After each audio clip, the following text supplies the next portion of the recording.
पूरी दुनिया को इस वक्त एक गुड़िया लबूबू डॉल के क्रेज़ ने पागल किया हुआ है। बड़ी बड़ी सेलिब्रिटीज़ इसको लेकर घूम रही हैं, इसको प्रमोट कर रही हैं और आम लोग इसको ख़रीदने के लिए असल कीमत से कई सौ गुना ज़्यादा कीमत देने को भी तैयार हैं। ऑनलाइन 17 से $29 के अंदर बिकने वाली ये गुड़िया हज़ारों डॉलर के अंदर ब्लैक मार्केट के अंदर बेची जा रही है। और इस गुड़िया को बनाने वाली कंपनी पॉप मार्ट पर ख़रीदारों का ऐसा रश लगा रहता है जैसे एप्पल के आईफोन के लॉन्च के बाद होता है। और सोशल मीडिया पर लोग इसके बारे में ऐसे क्लेम क्यों कर रहे हैं कि इस गुड़िया को घर लाने का मतलब है शैतानी ताकतों और नौसत को घर लेकर आना।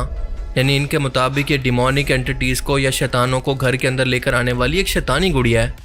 अब इस लबूबू डॉल की हकीकत दरअसल है क्या और इन तमाम दावों के पीछे असल सच्चाई क्या है? क्या इस खौफनाक दिखने वाली क्यूट गुड़िया के क्रेज़ के पीछे कोई ज़बरदस्त मार्केटिंग स्ट्रेटजी है या फिर कोई शैतानी ताकतें? आइए ज़रा इसको समझने की कोशिश करते हैं।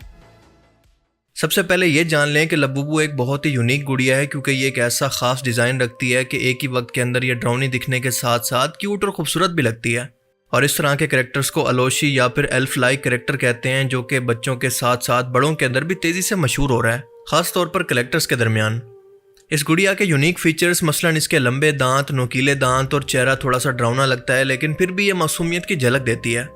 और इस गुड़िया की शुरुआत हुई थी 2015 के अंदर हांगकांग से, जब एक आर्टिस्ट कैसिंग लंग ने द मॉन्स्टर नाम की एक किताबी सीरीज लिखी और इसी सीरीज के अंदर लबूबू नाम के कैरेक्टर को बनाया। अब इसको बनाने के पीछे इसकी सोच ये थी कि खूबसूरत और बिना किसी डिफेक्ट के गुड़ियाँ तो हर शख्स को, चाहे वो बच्चा हो या बड़ा हो, पसंद आती हैं, तो क्यों ना एक ऐसी गुड़िया बनाई जाए जो कि डरावनी होने के साथ साथ खूबसूरत भी लग सके। और इसका ये यूनिक आइडिया बाद में जाकर एक बहुत बड़ी सक्सेस के अंदर बदल गया, जब 2019 के अंदर चाइना की मशहूर कंपनी पॉप मार्ट ने इस कैरेक्टर को ब्लाइंड बॉक्स कलेक्टिव टॉयज की सूरत में इंट्रोड्यूस करवाया। ब्लाइंड बॉक्स टॉयज आज मार्केटिंग की एक यूनिक टर्म है, जिसका मतलब ये होता है कि आप किसी प्रोडक्ट का डब्बा खरीदते हैं लेकिन आपको ये पता नहीं होता कि इसके अंदर इस प्रोडक्ट का कौन सा वर्जन या फिर एडिशन है।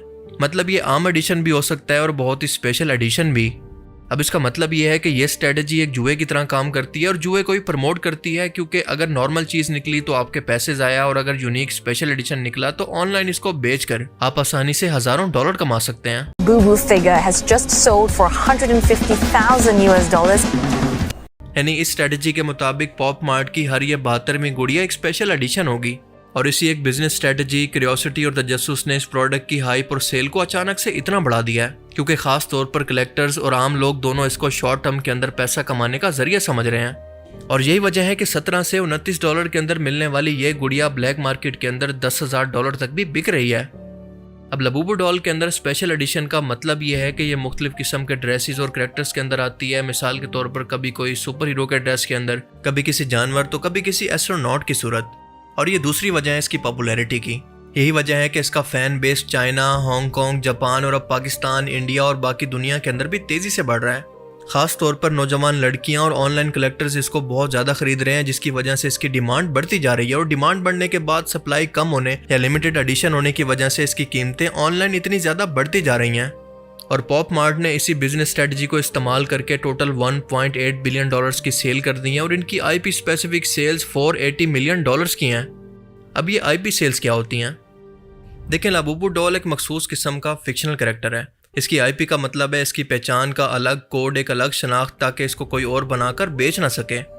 जब भी कोई कंपनी इस तरह के फिक्शन कैरेक्टर्स को बेचना चाहती है तो इसके मालिक से, इसके क्रिएटर से इसकी IP खरीदनी पड़ती है और इसके बदले मालिक को कंपनी लाइसेंस फीस के साथ साथ इस प्रोडक्ट की हर एक सेल पर रॉयल्टी या फिर कमीशन भी देती है, जो कि आमतौर पर 10% तक होता है। और इसकी वजह से इस कैरेक्टर के ऑनर को भी फ़ायदा होता है और इसको बेचने वाली कंपनी को भी। मिसाल के तौर पर जैसे आयरन मैन, स्पाइडर मैन वगैरह, ये सब मार्वल की IPs हैं और इनसे जुड़ी तमाम प्रोडक्ट्स IP स्पेसिफिक कहलाती हैं। जो कंपनी भी इससे जुड़ी तमाम प्रोडक्ट्स को बेचना चाहेगी तो वो हर स्पेसिफिक सेल पर इनको रॉयल्टी भी देगी और इनके लिए स्पेसिफिक फीस भी होगी। अब इस तरह की प्रोडक्ट्स आमतौर पर लिमिटेड एडिशन होती हैं, जिसकी वजह से ज़्यादा महंगी और कीमती समझी जाती हैं, क्योंकि कलेक्टर्स इसको बहुत ज़्यादा इकट्ठा करके आमतौर पर ऑफलाइन मार्केट के अंदर बेचते हैं। और लबूबू डॉल की ये हाइप खुद से पॉप मार्ट ने सेलिब्रिटीज से पहले क्रिएट करवाई। मिसाल के तौर पर मशहूर बॉलीवुड सेलिब्रिटीज मसलन Dua Lipa, Lisa, Rihanna, Kim Kardashian, David Beckham, इन तमाम लोगों ने इसको पब्लिक के अंदर अपने साथ रखकर प्रमोट किया, तो लोग इसको सर्च करने ऑनलाइन मार्केट के अंदर पहुंच गए। अब इन सेलिब्रिटीज का मकसद तो सिर्फ पैसा लेकर इस प्रोडक्ट को प्रमोट करना था, लेकिन वो प्रोडक्ट है क्या, इसके असरात सोसाइटी पर क्या होंगे, इससे इनको कोई लेना देना नहीं। अब लबूबू डॉल की हाइप की वजह तो हमने जान ली, लेकिन अब आते हैं इसके इस्लामिक प्रोस्पेक्टिव की तरफ कि क्या ये घर के अंदर कोई शैतानी ताकतें लेकर आती है। जवाब है कि नहीं। और क्या ये खरीदना हराम है? जवाब है कि हाँ बिल्कुल। आइए ज़रा इसको डिटेल से समझें। देखें, लबूबू डॉल के बारे में फ़िलहाल कोई ऐसा साइंसी या दीनी सबूत नहीं है कि ये शैतानी ताकतों से जुड़ी है। ये सिर्फ एक फिक्शनल कैरेक्टर है, जैसा कि पोकेमॉन, आयरन मैन, सुपरमैन वगैरह, और इसे बच्चों और बड़ों की इंटरटेनमेंट के लिए बनाया गया है। इस्लाम के अंदर किसी भी चीज़ को शैतानी या फिर हराम तभी समझा जाता है जब वो अकीदे के अंदर बिगाड़ पैदा करे, मिसाल के तौर पर इबादत और हराम काम की तरफ बुलाए या कोई शरई असूल तोड़े। लेकिन जैसा कि मैंने ऊपर कहा कि ये जुए को प्रमोट कर रही है, जैसा कि ब्लाइंड बॉक्स टॉय स्ट्रेटजीज के जरिए होता है, तो ये इस्लाम के अंदर हराम है। और हराम चीज़ को या ऐसी चीज़ को जो कि आपके अकीदे के अंदर खराबी या बिगाड़ पैदा करे, ऐसी किसी भी चीज़ को खरीदना, इसे पास रखना मुसलमानों के लिए नाजायज़ है, बल्कि सख्त गुनाह है। आज जुआ कैसे कैसे शक्लें बदलकर आपकी ज़िंदगियों के अंदर दाखिल किया जा रहा है, आपको इसका अंदाज़ा तक नहीं होता। लेकिन जहाँ तक शैतानी ताकतों की बात है तो ये चीज़ तोहम परस्ती के अंदर आ जाती है, और इस्लाम वो मज़हब है जो कि तोहम परस्ती के सख्त खिलाफ है। सोशल मीडिया पर वीडियोस के जरिए ये कहना कि ये खिलौना शैतानी है, दरअसल लोगों के अंदर फितना और बिला वजह का खौफ पैदा करता है। बगैर इल्म के किसी भी चीज़ को जादू और जिन्नात से जोड़ देना खुद एक गुनाह बन सकता है, क्योंकि इसकी वजह से आम लोगों का अकीदा ख़राब होता है और आम लोग अल्लाह की बजाय बेबुनियाद बातों पर यकीन करने लगते हैं। इन आम लोगों पर साइंस और तहकीक का रास्ता बंद हो जाता है और लोग दुनिया भर के अंदर इस्लाम को एक कट्टर और तंग नज़र मज़हब के तौर पर देखना शुरू कर देते हैं। हालांकि इस्लाम वो मज़हब है जो कि सबसे ज़्यादा इल्म, दलील और तहकीक पर जोर देता है और इन तमाम तोहम परस्तियों के सख्त खिलाफ है।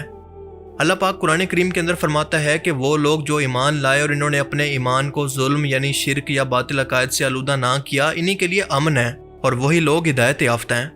खुद आप सल्लल्लाहु अलैहि वसल्लम ने तोहम परस्ती को इस तरह से ख़त्म फरमाया कि काले बादल, चांद गिरन या किसी भी वाक़े को नऊसत से जोड़ने से मना फरमाया, परिंदों के उड़ने से फाल लेने को जाहिलियत की बात करार दिया, और इसके अलावा फरमाया कि कोई भी बीमारी हो वो खुद से लगती है, ना कोई बदशगुनी होती है, ना उल्लू मनूस होता है और ना सफ़र का महीना मनूस है। सही बुखारी हदीस नंबर 5707। अल्लाह ताला से दुआ है कि वो हमें समझने की और नेक अमल करने की तौफीक अता फरमाए। आमीन। The latest craze sweeping Asia and now creeping into the West is a wide-eyed, snaggle-toothed gremlin called Labubu. From celebrity handbags to sold-out Pop Mart stores, this tiny terror is taking over, and yes, people are literally fighting over this thing. Created by Belgium-based artist Kay Sing Lang, Labubu is part of the Monster series by Chinese collectible giant Pop Mart.